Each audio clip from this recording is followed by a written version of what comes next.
Good morning everyone. आप सब कैसे हैं? उम्मीद करती हूँ कि आप सब अच्छे होंगे।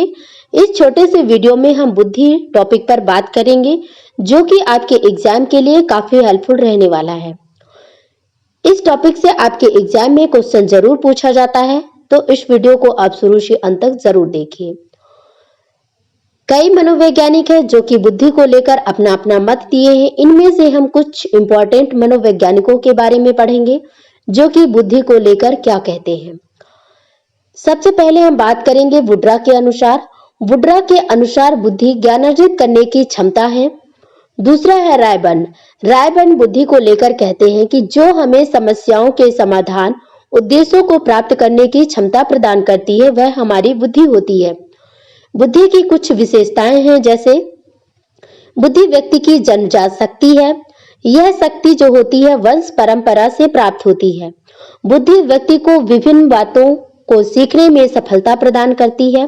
इस शक्ति के कारण ही कुछ लोग जल्दी, कुछ देर से तो कुछ सामान्य गति से सीख पाते हैं। बुद्धि व्यक्ति को उसके पूर्व अनुभवों से लाभ उठाने की क्षमता प्रदान करती है। बुद्धि व्यक्ति की कठिन परिस्थितियों को सरल बना देती है। बुद्धि पर वंश परंपरा, वातावरण का प्रभाव अवश्य पड़ता है। बुद्धि व्यक्ति को विभेद क्षमता प्रदान करती है। इसके कारण ही वह अच्छे बुरे, सत्य असत और नैतिक अनैतिक के बीच भेद कर पाता है। लिंग भेद के आधार पर बालक तथा बालिकाओं की बुद्धि में थोड़ा अंतर पाया जाता है, किंतु कुछ बालिकाएं बालकों से भी अधिक बुद्धिमता या बुद्धिमती होती हैं। बुद्धि का विकास जन्म से लेकर किशोरावस्था के मध्य काल तक होता है।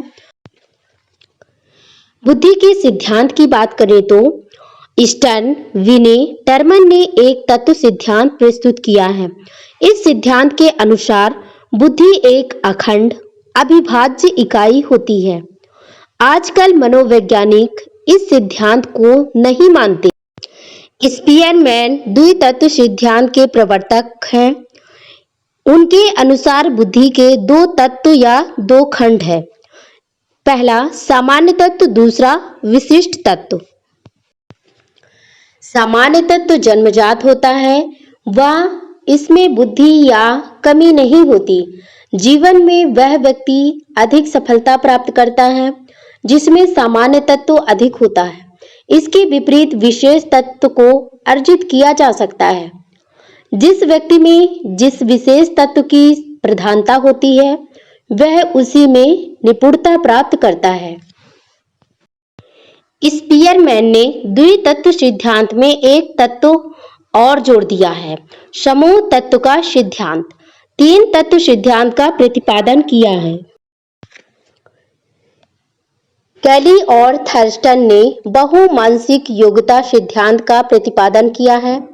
कैली ने रुचि, सामाजिक योग्यता, तार्किक योग्यता आदि के 9 तत्व समूह बताए हैं।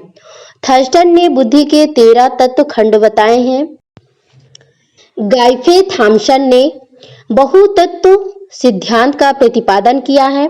इसके अनुसार मानव बुद्धि अनेक प्रकार की योग्यताओं से मिलकर बनी है। इन योग्यताओं के भिन्न भिन्न समूह होते हैं।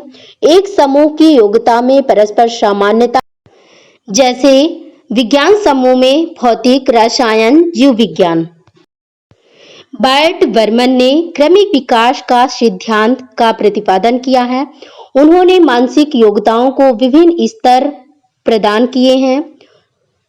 प्रथम स्तर में सामान्य मानसिक योग्यता और अंतिम स्तर में विशेष मानसिक योग्यता का। थॉर्नडाइक ने मात्रा सिद्धांत का प्रतिपादन किया है। इसके अनुसार मस्तिष्क का गुण स्नायु तंतुओं की मात्रा पर निर्भर करता है, अर्थात बुद्धि उतनी ही अच्छी होती है जितने अधिक मस्तिष्क व स्नायु मंडल के संबंध होते हैं। इस सिद्धांत की आलोचना 2 आधारों पर की जाती है। पहला, मस्तिष्क व स्नायु मंडल के संबंध पर अधिक बल। दूसरा, मस्तिष्क की संरचना में लचीलेपन को स्थान न देना। इस क्लास में इतना ही। तब तक के लिए bye, take care, thanks for watching my video.